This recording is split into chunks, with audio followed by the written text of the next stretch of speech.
¿Alguna vez nos hemos parado a pensar en la jornada de 8 horas o en las vacaciones pagadas? Parece que siempre han estado ahí, ¿verdad? Pues no, para nada. Estos derechos que hoy damos por sentados no son un regalo, no cayeron del cielo. Son en realidad el resultado de una lucha histórica, una lucha a menudo violenta, desesperada, que cambió por completo lo que significa trabajar.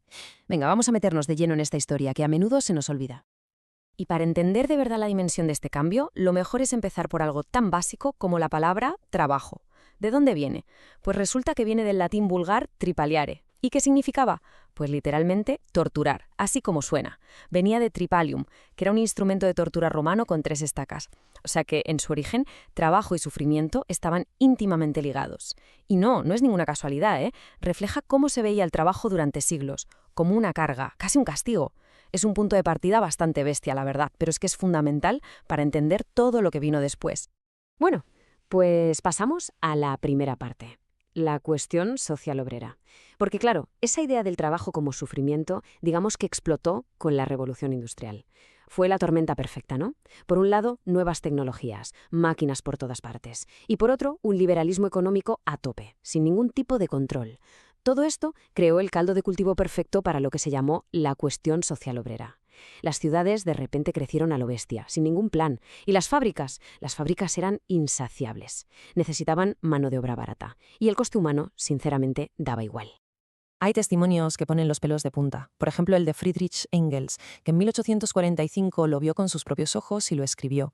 Y lo que cuenta es brutal, porque te das cuenta de que el horror no era solo el trabajo en la fábrica, era todo, la vida entera. Hablamos de barrios donde no se podía ni respirar, de niños de 6 años, metidos en una fábrica 14 o 16 horas al día. Muchos, lógicamente, morían jóvenes. La vida para ellos era corta, muy corta y miserable. Y si la vida era así, dentro de la fábrica ya ni te cuento. Charles Dickens lo clavó en su novela Tiempos difíciles. Las llamó monstruos de ladrillo y humo. Y es que es una imagen potentísima, ¿verdad? Capta a la perfección esa sensación de deshumanización. La gente no eran personas, eran engranajes, pequeños autómatas que se movían sin descanso al ritmo que marcaban las máquinas. La vida allí dentro era literalmente una lucha diaria por sobrevivir. Y ojo, que esto que contaba Dickens no era una exageración de novelista, para nada. Tenemos pruebas, documentos oficiales. El informe Sadler, por ejemplo, de 1832, es un informe del Parlamento británico. Y ahí se recogieron testimonios que son escalofriantes. Hablaban de niños pequeños con jornadas de hasta 16 horas, sin apenas tiempo para comer.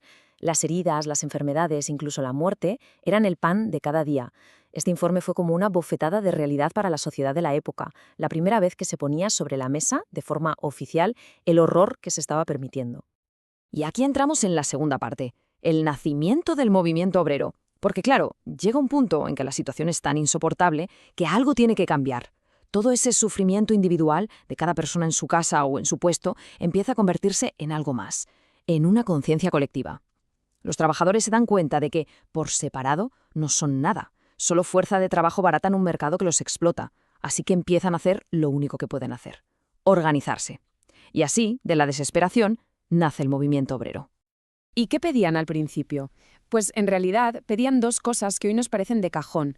La primera, el derecho de asociación, o sea, simplemente que les dejaran juntarse legalmente, formar sindicatos.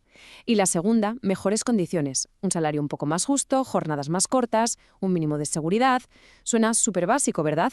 Pues en aquel momento eso era revolucionario. Y esto es lo importante, estaban luchando por cosas que nosotros hoy ni nos cuestionamos. ¿Y la respuesta del poder cuál fue? ¿Sentarse a hablar? ¿Buscar soluciones? ¿Qué va? La respuesta fue la represión pura y dura. Los gobiernos de la época, con la excusa de la libertad de mercado, veían a los sindicatos como una amenaza directa a su sistema, así que se dedicaron a prohibirlos. El simple hecho de hacer huelga se convirtió en un delito. De hecho, en España, el Código Penal de 1848 lo tipificaba como tal. O sea, la estrategia fue clara: convertir la protesta obrera en un crimen. Pasamos a la tercera sección. La ley entra en escena.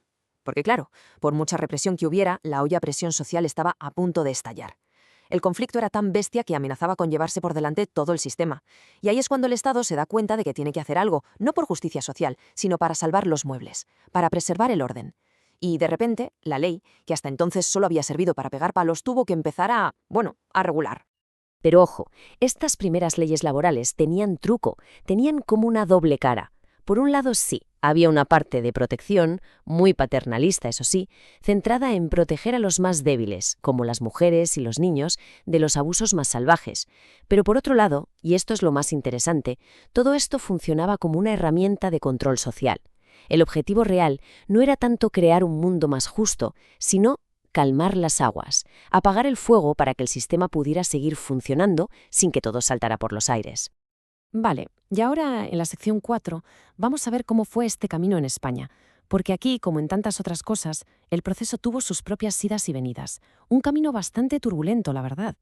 Es cierto que la industrialización llegó más tarde y se concentró en zonas muy concretas, pero la lucha obrera, esa fue igual de intensa que en otros sitios. Si miramos la historia de España, vemos una especie de montaña rusa. Hay unos cuantos momentos clave. Por ejemplo, en 1873, con la Primera República, se aprueba la Ley Benot. Es la primera ley que intenta, muy tímidamente, proteger a los niños en el trabajo. Luego un salto enorme, la Constitución de 1931, la de la Segunda República, que por fin reconoce la libertad de sindicación y un montón de derechos sociales. Parecía que se había avanzado muchísimo, pero llegó la dictadura, y el Fuero del Trabajo de 1938 le dio la vuelta a todo, imponiendo un control total del Estado.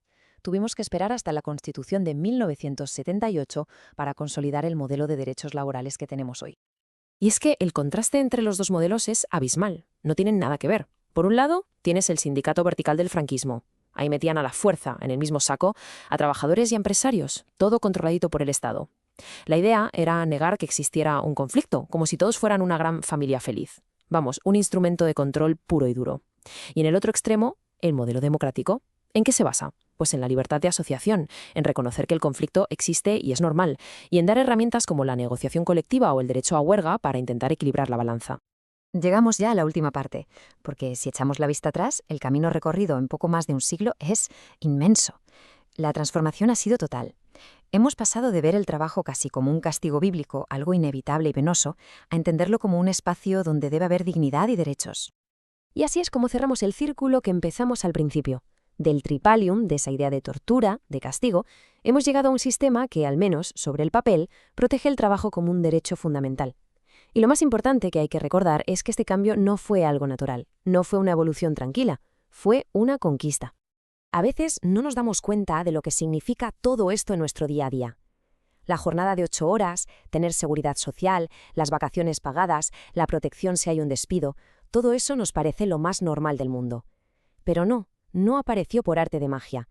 Cada uno de esos derechos tiene detrás una historia de lucha. Es el legado directo de toda esa gente que se organizó y peleó. Son derechos que se forjaron en la historia y que costaron el sacrificio de muchísimas personas. Pero claro, la historia nunca se acaba, ¿verdad? Y ahora mismo el mundo del trabajo está otra vez patas arriba. La inteligencia artificial, la globalización, los famosos riders de la economía de plataformas, todo esto plantea preguntas y desafíos completamente nuevos. Así que la gran pregunta que queda flotando en el aire es, ¿cómo vamos a escribir el próximo capítulo de esta larguísima historia por la dignidad en el trabajo?